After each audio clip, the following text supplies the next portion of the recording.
বিজনীত BTR চৰকাৰৰ হিতাধিকাৰী সন্মিলন বিজনী মানাক চেৰফাং সমষ্টিৰ অন্তৰ্গত পানবাৰী ছোৱালী হাইস্কুল খেলপথাৰত অনুষ্ঠিত বিটিআৰৰ হিতাধিকাৰী সন্মিলনত অংশগ্ৰহণ বিটিআৰৰ মুখ্য কাৰ্যবাহী সদস্য প্ৰমোদ বড়োৰ অগপৰ ইউপিপিএল আঞ্চলিক দল বিজেপিৰ ৰাষ্ট্ৰীয় দল গতিকে আঞ্চলিক দলৰ মাজত যদি চিন্তাধাৰাৰ মিল থাকে সদায় ভাল হ'ব বুলি মন্তব্য কৰে বিটিআৰৰ মুখ্য কাৰ্যবাহী সদস্য প্ৰমোদ বড়োৱে ইয়াৰ জৰিয়তে আগন্তুক বিটিআৰ নিৰ্বাচনত অগপ আৰু ইউপিপিএল মিত্ৰতাৰে নিৰ্বাচন খেলাৰ ইংগিত দিয়ে প্ৰমোদ বড়োৱে কিন্তু অনাগত দিনত বড়োলেণ্ড অঞ্চলত ৰাইজৰ শান্তি সম্প্ৰীতি নিৰাপত্তা আৰু উন্নয়নৰ কথা সকলোৱে চিন্তা কৰিব লাগিব বুলি তাৎপৰ্যপূৰ্ণ মন্তব্য কৰে প্ৰমোদ বড়োৱে তেওঁ লগতে কয় যে চৰকাৰৰ আঁচনিসমূহ বাস্তৱত ৰূপায়ণ হৈছে নে নাই সেই কথা ৰাইজে জানিব বিচাৰে সেইকাৰণে এই হিতাধিকাৰী সভা অনুষ্ঠিত কৰা হৈছে যিহেতু ৩০-৪০টা বছৰ এই অঞ্চল অস্থিৰতাৰ কাৰণে হিংসাত্মক পৰিস্থিতিৰ কাৰণে কাম কাজ হোৱা নাছিল এতিয়া শান্তি ঘূৰি আহিছে আমিও ৩০টামান আঁচনি কৰিছো ৪০টা হিতাধিকাৰী সভাত প্ৰতিটো আঁচনিৰ কথা দাঙি ধৰিছো হিতাধিকাৰী সন্মিলন সভাৰ অন্তত পানবাৰী বজাৰত স্থাপন কৰা বডুফা উপেন্দ্ৰনাথ ব্ৰহ্মৰ প্ৰতিমূৰ্তি উন্মোচন কৰে মুখ্য কাৰ্যবাহী সদস্য প্ৰমোদ বড়োৱে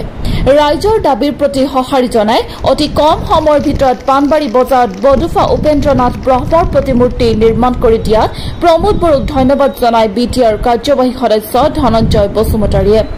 নিউজ ডেস্ক ৰিপৰ্ট NR24 আমি বহুত আগৰ পৰাই কৰিছোঁ যোৱা মাহৰ 4 তাৰিখৰ পৰা এইটো আৰম্ভ হৈছিলে কি 40টা সমষ্টিত 40টা হিতাধিকাৰী সভা আমি লৈছিলোঁ আৰু সেই হিতাধিকাৰী সভাটো যদি আপোনালোকে সিৰিয়াছলি চাই সেইটো বহুত প্ৰয়োজন কাৰণটো হৈছে প্ৰধানমন্ত্ৰী নৰেন্দ্ৰ মোদী ডাঙৰীয়াই ভাৰতবৰ্ষখন বিকশিত ভাৰত হিচাপে বিকশিত দেশ হিচাপে গঢ়িব বিচাৰিছে পণ্ডিত জৱাহৰলাল নেহৰু ডাঙৰীয়াৰ পৰা নৰেন্দ্ৰ মোদী ডাঙৰীয়ালৈ বহুত আমাৰ প্ৰাইম মিনিষ্টাৰ আহিছে গৈছে কিন্তু বৰ্তমানৰ প্ৰাইম মিনিষ্টাৰজনে ভাৰতবৰ্ষৰ অৰ্থনীতি ভাৰতবৰ্ষৰ বিকাশৰ কাৰণে কিছুমান ব্যতিক্ৰম ধৰ্মী কাম কৰিছে ইয়াৰ ভিতৰত আমাৰ এই অমৃতকালৰ এটা টাৰ্গেট দিছে কি 2047 চনলৈকে ভাৰতবৰ্ষখন বিকশিত ভাৰত হ'ব লাগিব আৰু ইয়াৰ কাৰণে বিভিন্ন আঁচনি গাঁৱৰ মহিলাসকলৰ কাৰণে খেতিয়কৰ কাৰণে আমাৰ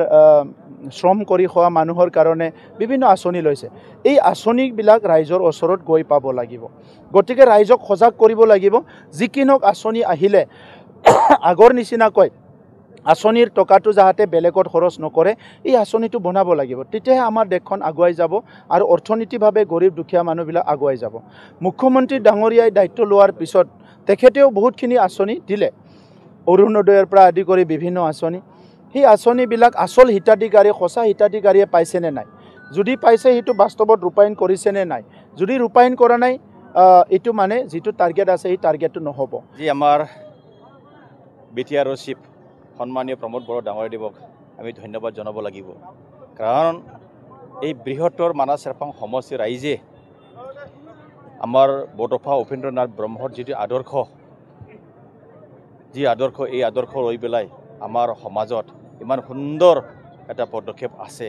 এইটো কথা লৈ আমি সকলোৱে মানাহবাসী ৰাইজে এটা দাবী কৰিছিল যে আমাৰ পানবাৰী বজাৰত আমাৰ বডুফা উপেন্দ্ৰনাথ ব্ৰহ্মৰ স্মৃতিৰ কাৰণে এটা ষ্টেচু বনাব লাগে বুলি কৈ আছিলে গতিকে আজিৰ দিনটোত তেখেতে একদম কম সময়ৰ ভিতৰত বেছি দিন হোৱা নাই সিদিনা ডিক্লেয়াৰ দিছে আজি সঁচা হৈছেগৈ কমপ্লিট কৰিছে গতিকে আমি মানাহ চেৰফাং ৰাইজ হিচাপে আমাৰ পানবাৰী বজাৰ হিচাপে তেখেতক ধন্যবাদ জনাইছোঁ